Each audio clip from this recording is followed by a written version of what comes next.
लोगों से समझते हैं इस झील की असलियत क्या है। ये सब जमींदारों की ज़मीन है और इसके ऊपर पानी खड़ा है तो उसको झील बता रही है। कैंसर है। कैंसर है। डॉक्टर ने ये भी बताया कैसे ये हो गया। गंदगी वजह से। यहाँ पे कोई शुद्ध लेने वाला नहीं है, ना तो एमएलए आते हैं ना कोई मंत्री आता है। हम उनके पास जाते हैं तो हमें डाल देते हैं। आप उसके ऊपर डाल दो, वो उसके ऊपर डाल देगा, हम कहाँ मर जाएं। ये इतना बड़ा एरिया जलमग्न कैसे हो गया। हम यहाँ पे आंदोलन नहीं करते, हम तोड़ फोड़ नहीं करते। ये 100% सीवर और नालों का पानी है। तो बहुत भारी समस्या है गांव के लिए। 15 साल तो शीला दीक्षित ने मारा दिल्ली के किसानों को, और 10 साल से केजरीवाल मार रहा है। दिल्ली में आदिवासी आजीवन दे रहे हैं। इस समय हम मौजूद हैं साबी नदी के किनारे। आप मेरे पीछे दूर दूर तक पानी देख रहे होंगे, लेकिन साबी नदी शायद आपने ना सुना हो। नजफगढ़ झील जरूर आपने सुना होगा, जिसको सरकार प्रमोट कर रही है कि आप यहाँ घूमने आए, पिकनिक मनाने आए, यहाँ अपना फोटो सेशन कराएं। लेकिन ये दूर दूर तक जो आपको दिख रहा है, ये नाला है एक तरीके से। इस नाले में गुड़गांव, अपने द्वारका और बाकी एरिया से जो सीवरेज का पानी है वो यहाँ इकट्ठा होता है कई सालों से। लेकिन दिल्ली सरकार ने इसको नजफगढ़ झील बना के प्रमोट किया है। सच्चाई ये है कि ये झील नहीं है, ये एक नाला है जहाँ से बेइंतहा बदबू आ रही है। यहाँ कई लोग कई बीमारियों से ग्रसित हैं, आसपास के लोग इससे परेशान हैं। ये लोगों की ज़मीन है जहाँ ये सीवर का पानी इकट्ठा हो चुका है। तो चलिए यहाँ के लोगों से जानते हैं इस नजफगढ़ झील का सच। इस समय हम रावता गांव में हैं। रावता गांव में इसलिए भी हैं क्योंकि ये जो नजफगढ़ झील है, जिसे सरकार नजफगढ़ झील बता रही है, उस झील के किनारे ही ये गांव बसा हुआ है। तो यहाँ के लोगों से, यहाँ बड़े बुजुर्ग लोग भी बैठे हुए हैं, इन लोगों से समझते हैं इस झील की असलियत क्या है। झील नहीं है जी, ये सभी आसपास के गांवों का वेस्टेज का पानी आता है। ज़्यादातर पानी गुड़गांव का, बाकी लोकल गांवों का पानी भी नाला बना के इसमें डाल रखा है। और करीबन रावता, दोराड़ा, गल्लमपुर की लगभग 1000 एकड़ से भी ज़्यादा ज़मीन डूबी हुई है लगभग पिछले 20 सालों से। जी बताइए क्या प्रॉब्लम। इस पानी से हमारा पशुपालन भी खत्म हो गया, लोकल गाँव पड़ता है हमारा, और हमारी खेती भी खत्म होगी। बच्चे पढ़े लिख के 1-2 की नौकरी लग भी गए, बाकी आदमी की अपना प्लाट या घर बेच के बालका ने ब्याह में से तो कहाँ तक ब्याह होंगे, कब तक बेचेंगे। यदि ये समस्या होगी और 10-5 साल निकल गए तो आदमी फांसी खाने मर जाए, रेल तल कट्टन मर जाएंगे। हमारे यहाँ कम दाना हो 200-250 आदमी कैंसर के मरीज हो गए, ये पानी की वजह से। हर घर में कैंसर का मरीज है। 2-4 घर छोड़ के 100-150 है कैंसर के मरीज अभी फिलहाल गाँव में। और बीमारी जो अलग से फैल रही है, बीमारी का तो कुछ है मतलब जी, पशुओं में भी, आदमियों में भी। अच्छा, पशुओं में भी। हाँ, पशु तो पहली बात तो 40% रह गए, 60% आदमी ने पशु रखने बंद कर दिए, कुछ चारा होता नहीं तो जाएंगे कहाँ से। तो बहुत भारी समस्या है गांव के लिए यह। दिल्ली में आदिवासी आजीवन दे रहे हैं हम। पानी आता ना तो हम इतने झाग उठ जाते हैं, इतने ऊँचे, इतना गंदा पानी है ये। और मच्छर, इतना मच्छर है वहाँ से यहाँ तक। ये थोड़ी देर देखिए, आध घंटे बाद इतने मच्छर आ जाएंगे, यहाँ रुक नहीं सकते हैं। और वो मच्छर बीमारी इसी फैलाव है, इतनी खोजा नहीं मिट्टी लड़े पास। कैसे ये पता चला आपको, कब हुआ? ये डॉक्टर ने बताया था। क्या बताया डॉक्टरों ने? कैंसर है। कैंसर है। डॉक्टर ने ये भी बताया कैसे ये हो गया। गंदगी वजह से। गंदगी की वजह से। हमारे मकान के पीछे भरी है। मकान के पीछे पानी भर जाता है। यहाँ तक आ जाता है, जाके देखो ना पीछे, यहाँ तक आ जाता है पानी बारिश में। मकान के पास इतना पानी भर जाता है। ये गांव सिर्फ खेती के ऊपर 80% निर्भर है, लेकिन वो खेती सारी हमारी डूबी हुई है, जो मेन खेती है हमारी। ये सब जमींदारों की ज़मीन है और इसके ऊपर पानी खड़ा था तो उसको झील बता रहे हैं। हमारे गांव एलजी साहब ने भी 2 साल के लगभग हो गए गोद लिए हुए, हमारे गांव में कोई तरक्की नहीं है। उन्होंने भी कुछ सोल्यूशन नहीं किया। एक बार राउंड लिया था कि भी इसका सफाई करेंगे और इसकी निकासी करेंगे, अब तक ना तो इसकी सफाई हुई अच्छे से। फॉर्मेलिटी पूरी हो गई, सारे पैसे को हजम कर जाते हैं और सारा पानी यहीं अभी भी यहीं रुका हुआ है। एलजी साहब के गोद लेने के बाद भी ये हाल है। जी बताइए। दिल्ली सरकार से ये पूछा जाए सालाना कितने करोड़ का ठेका छूटता है सफाई का, और क्या सफाई आपने देख ली मौके पे? हर साल ठेका छूटे सफाई का। मतलब आप कह रहे हैं सफाई में भी कहीं ना कहीं हर साल टेंडर छूटे है ना, फिर सफाई कहाँ है? कितने करोड़ रुपए की सफाई का जाल, कम से कम ये जांच तो कर लो। उस कई 100 करोड़ रुपए ने गाँव में बांट दिए तो जमींदार तो बनता तो बच जा। तो कुल मिला के कहना ये है, जैसे कि हम लोगों ने यहाँ जाना सभी लोगों से, हालात बहुत गंभीर हैं। देश की राजधानी है ये, लोग परेशान हैं, लोग हताश हैं, युवा वर्ग परेशान है। कहीं ना कहीं डर का माहौल है कि कहीं कैंसर खुद को ना हो जाए या बगल में रहने वाले अपने भाई या बंधुओं को ना हो जाए। लोग कहते हैं कि इस झील के किनारे आइए, बहुत सारे पक्षी हैं। कि आखिर ये झील का इतिहास क्या है? तो सबसे पहले आप बताइए सतवीर जी, इस झील के बारे में बताइए जो नजफगढ़ झील कही जा रही है, ये है क्या? नजफगढ़ झील का रावता गांव के डहर का वो एरिया दिखाता हूँ जहाँ पे पिछले 30 वर्षों से कैंसर जैसी बीमारियों से दम तोड़ती जिंदगियाँ थक चुकी हैं। दिल्ली व गुड़गांवा के सीवरेज व नालों का पानी 60 से 70 वर्ग किलोमीटर में फैला हुआ है। आप सभी को इस बात से हैरानी भी होगी कि 25 साल पहले शीला दीक्षित सरकार व हरियाणा में हुड्डा सरकार जब यहाँ पे राज करती थी दोनों प्रदेशों पे, तब इन्होंने एक योजना बनाई गुड़गांवा के सीवर नालों को खुले में छोड़ने की, और इससे लगभग हरियाणा और दिल्ली के लगभग 4000 एकड़ और हरियाणा की लगभग जो है 6000 एकड़ ज़मीन इस खुले नरक में डूबी हुई है। और इस विषय पे हरियाणा में जो हुड्डा साहब सीएम थे, उनकी दूरदृष्टि की तारीफ करनी होगी। उनको 25 साल पहले ये पता था कि ये जो नरक वो खुले में फैला रहे हैं उससे कैंसर जैसी बीमारियां यहाँ से तेज़ी से फैलेंगी यहाँ पे। और इसी को देखते हुए उन्होंने झज्जर के बाड़सा गांव में, जो कि इस नरक के बिल्कुल मुहाने पे है, वहाँ पे नेशनल कैंसर इंस्टीट्यूट की स्थापना की, ताकि इन गांव के जो कैंसर के जो मरीज हैं उनको टेस्ट करके रिसर्च करके ये वो बता सके दुनिया को कि इस नरक से कैंसर में कितनी प्रकार की बीमारियां फैलती हैं।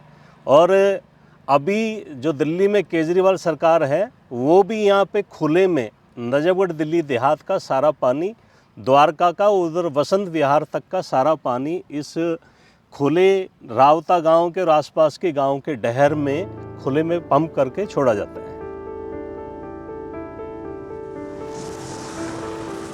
किनारों में पूरे कंटिन्यू पानी भरा हुआ है और उस तरफ धान की खेती दिखाई दे रही है। ये क्या है? ये पंप क्यों लगे हैं यहाँ? ये भी दिल्ली में जो फ्री की झांसेबाज केजरीवाल सरकार है उसका एक षड्यंत्र है ये। अच्छा। ये लोगों को दिखाने के लिए कि वहाँ पे झील के नाम से इसको प्रसिद्ध कर रहे हैं, लेकिन सही मायने में ये जो गांव से जो सीवर और नालों का पानी इस नहर के साथ इकट्ठा होता है उसको पंप करके इस नजफगढ़ वाला जो झील जिसको कहते हैं उसमें डाला जाता है। और ये 100% सीवर और नालों का पानी है और ये यहाँ पे फसलें इससे ज़्यादा ख़राब नहीं हो, यहाँ पे पानी का ज़्यादा भराव नहीं हो, इस षड्यंत्र के तहत ये लोग जो है इस पानी को पंप करके उधर डालते हैं। और ये कैसा षड्यंत्र है? मतलब क्यों डालते हैं पानी को इधर से उधर?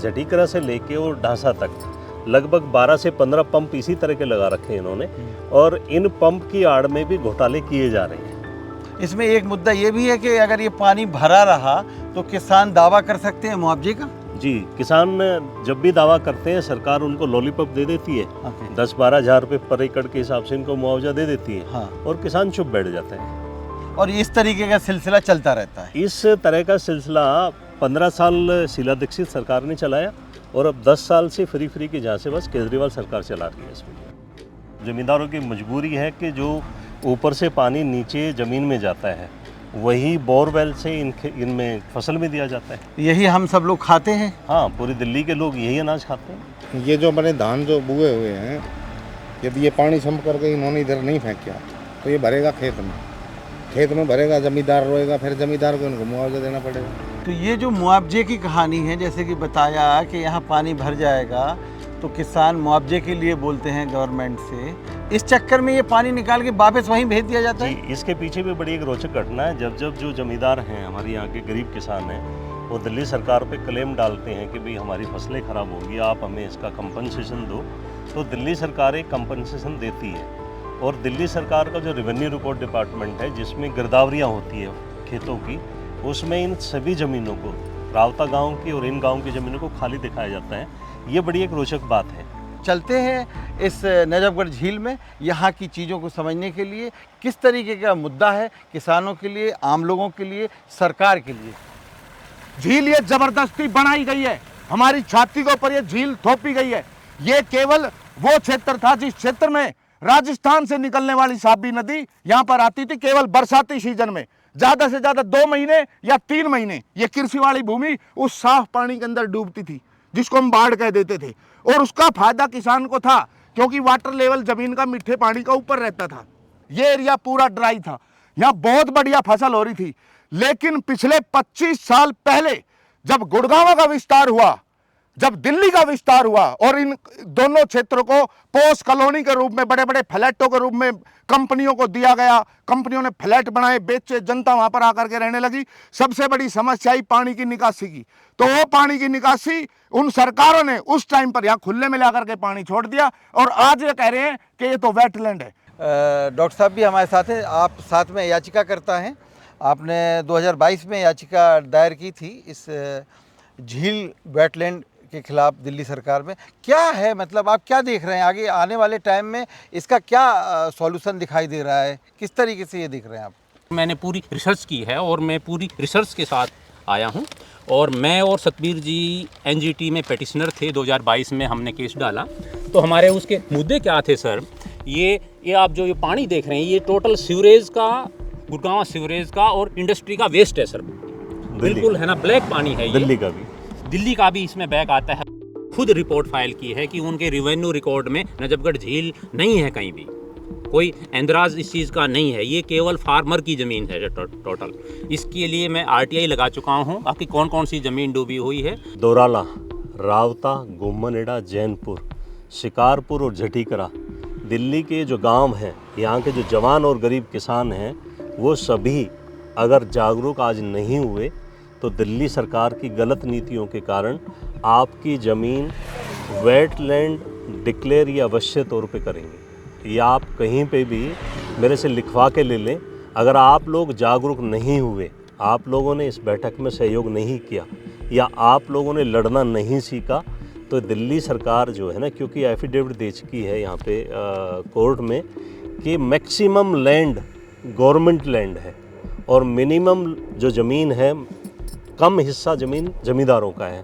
जबकि सच्चाई ये है कि 90% ज़मीन यहाँ पे किसानों की है और 10% ज़मीन गवर्नमेंट की नहीं है। वो ग्राम सभा है, वो भी जमींदारों की थी। बहुत पीछे अगर हम जाएंगे तो वो जमींदारों की ज़मीन है। लेकिन जैसे कि DLR एक्ट है जिसमें वेस्ट हो जाती है, तो वो ज़मीनें आहिस्ता आहिस्ता गवर्नमेंट ने कैप्चर की हुई हैं अभी जो। तो मेरा इन 6-7 गाँवों के लोगों से और इनका सहयोग करने के लिए तमाम नजफगढ़ दिल्ली देहात के गाँव के लोगों से ये मेरा निवेदन भी है।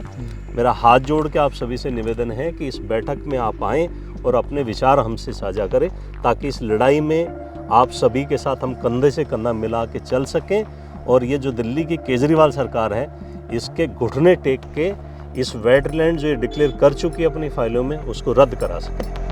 इसका जो आज पर्दाफाश आपने सतबीर जी किया है, ये हमें तो नहीं था पता, लेकिन आज हम पहली बार जाने कि इस झील का सच क्या है और इस झील को लेके आप लोग किस किस तरीके से मुहिम चला रहे हैं। आगे चलते हैं, आगे मुद्दों को देखते हैं, क्या क्या मुद्दे हैं, क्या क्या समस्या है।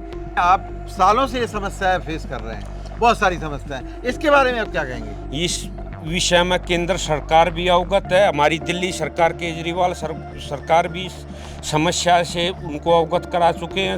सभी को पता है। LG साहब को भी ये समस्या बता चुके हैं। 250 करोड़ रुपया टेंडर छूटा है इसका सफाई का। हर साल छूटता है ये 4-5 सालों का है। 800 करोड़ लगातार हर साल 800 करोड़ रुपए का इसका टेंडर छूटता है। और इसकी सफाई क्या अकेला दिल्ली गवर्नमेंट की नहीं है, हरियाणा गवर्नमेंट की अभी का भी इसमें इन्वॉल्व है, वो भी खाते हैं इसमें। लेकिन केजरीवाल तो कहते हैं हमसे बड़ा ईमानदार कोई नहीं है। भाई देखो, ईमानदार सब ईमानदार है। आपको नहीं मिला आप ईमानदार है, मेरे को नहीं मिला मैं ईमानदार हूँ। तो SDM साहब भी बताते, DM साहब भी बताते हैं। जो पुल बने थे ना, पुल बने थे जो सभी पुला के नीचे मिट्टी न्यू की न्यू है। वो पुल बनाते समय जो मिट्टी डाली थी, सारे पुला नीचे वो मट्टी न्यू की न्यू भरी पड़ी है। वो मट्टी नहीं काटी, इसलिए ये ज्यादा ओवरफ्लो होने लग गया। ये हमारे गांव के सबसे बड़े बुजुर्ग आदमी है जी। वोट ले गया, 3 साल का भाड़ा और मैं वोट ले गया। अपने इसी से जाओ। जो हमारे पहले सांसद थे प्रवेश कुमार जी, उनसे बोला था जी आज ये काम करो, बोला ये मेरे अंडर नहीं आता, ये MLA के अंडर आता है। ये यहाँ मंदिर में बैठ कर बोला था उसने। अब ये सांसद के अंडर में नहीं आता। आप उसके ऊपर डाल दो, वो उसके ऊपर डाल देगा, हम कहाँ मर जाएं? दिल्ली सरकार कहीं ना कहीं नजफगढ़ झील बता के प्रमोट कर रही है, वो इनकी ज़मीनें हैं। कई सालों से इन ज़मीनों पे नाले और सीवर का पानी भरा हुआ है और अपनी ज़मीन को लेके ये लोग सरकार और बाकी नुमाइंदों के पास ही पहुंचे, लेकिन अभी तक ये समस्या सुलझी नहीं है। और सबसे बड़ी बात, दिल्ली जैसे राज्य में यहाँ हर 2-4 घर छोड़ के एक व्यक्ति कैंसर का मरीज है। मतलब आप समझ सकते हैं कि इस पूरे गंदे पानी से इस गांव की हालत क्या है। बाकी हमारे सारे आपने लोगों की राय सुनी, बाकी भी चीज़ें देखी और आगे भी आपसे इसी तरीके से जुड़े रहिए, देखते रहिए और इन समस्याओं का समाधान भी इस बार ढूंढने की कोशिश करेंगे।